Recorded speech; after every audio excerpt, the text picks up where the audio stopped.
When I was around 6 years old, my mum and I were driving back to our home in Media, Pennsylvania, from downtown Philadelphia late at night. At the time, my mum drove a 1997 Ford Explorer that was old, beat up, and had doors that didn't lock. As we drove along I-95, passing through Chester, the car of course broke down. With no roadside assistance and my dad 100 miles away on a work trip, we were stuck. We pulled over and my mum called a tow truck, who said they would be about an hour. After about 15 minutes of waiting on the side of the highway, a beat-up white van pulled up directly behind us and turned off its lights. It was weird, but my mum didn't think too much of it at first. She thought maybe it was just someone stopping to help. As time went by, the van didn't move. My mum could see in the rearview mirror a middle-aged man just sitting there, staring at us. 20 minutes passed, and he hadn't moved a muscle. He was just glaring at my mum. My mum started to panic, knowing we were in a dangerous area at 10:45 p.m. alone. She called the police, and they told her to stay in the car and that they'd send an officer as soon as possible. Remember, none of our doors locked. She calmly instructed me to lay under the seat and hide. I did as she said because, even at 6 years old, I could feel the tension in her voice. I knew we weren't safe. After 10 more minutes, the van turned on and pulled up directly next to us. He stopped and turned the van back off, completely blocking our car. He was back to staring directly at my mum with a terrifying glare.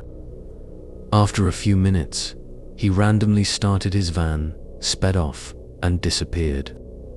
Not even a few minutes later, the police showed up and waited with us for the tow truck. I always wonder what would have happened if the police hadn't come when they did, or why he sat behind us for 40 minutes. I'm just lucky I never found out what he wanted. This is a terrifying but true story from when I was 12. I moved to my dad's house when I was 10 and didn't know anyone except for a family he was friends, with a single mum with 3 kids. There was a girl a couple of years older than me, and we got to know each other over the next 2 years. We weren't incredibly close, but we shared the same friend group. One night, my friend Rob was hanging out with her and her younger brother at their house. The kids were home alone because their mum was at work.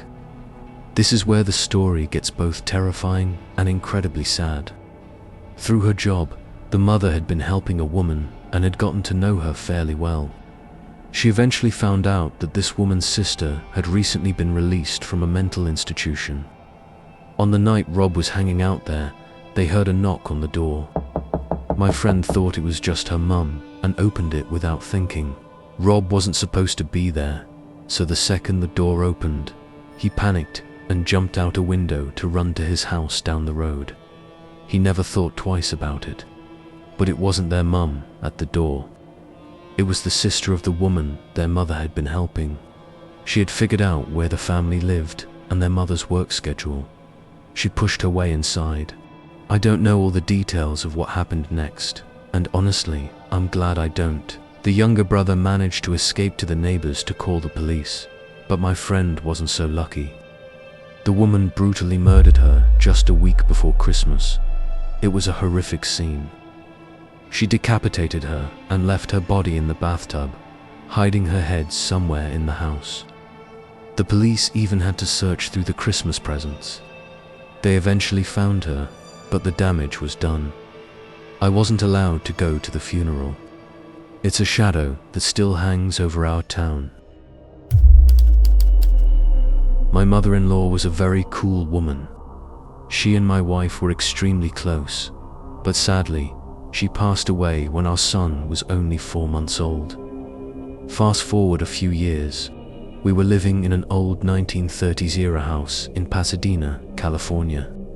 Our son was about 3 at the time. I was giving him a bath one night when he started looking over my shoulder, not just at random stuff, but at something specific. After a moment, he asked me why Grandma calls Mummy a funny name. I asked him what he meant, thinking he was talking about my mum. Then he said the specific nickname my mother-in-law used for my wife. I was completely floored. My wife and I never used that name. It was a private nickname her mum had used since she was a baby. I asked him where he heard that, and he simply replied, "The farmer told me." I asked who the farmer was, and he just said, "His friend." My wife was reduced to tears when I told her. There was no way he could have known that name. The next weekend, my son was playing in his room. I heard him having a full conversation, saying things like yes, no, and I don't know that, followed by laughter. I went in and asked who he was playing with. "The farmer," he said. He told me the farmer left the second I walked in. Now I was getting unsettled, thinking about horror movies. When my wife got home, we were both officially weirded out. We decided if it happened again, we'd have to do something. A few nights later, we both overheard our son talking in the middle of the night. He said, "Grandma says you and I can't be friends anymore." We ran in and found him sitting up in bed. I asked if he was okay, and he said, "Yeah. Grandma says I can't play with the farmer anymore." He never mentioned the farmer again. Not once.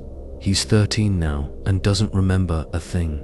But my wife and I will never forget how her mother stepped in to protect him.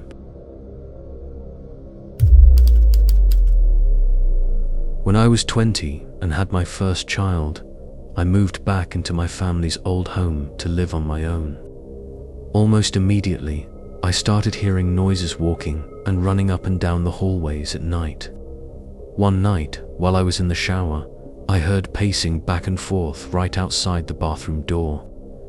Usually, when I heard these noises, I'd yell out, trying to figure out which family member was walking around. But this night, I knew for a fact that I was completely alone. My family had my child for the night because I had to work.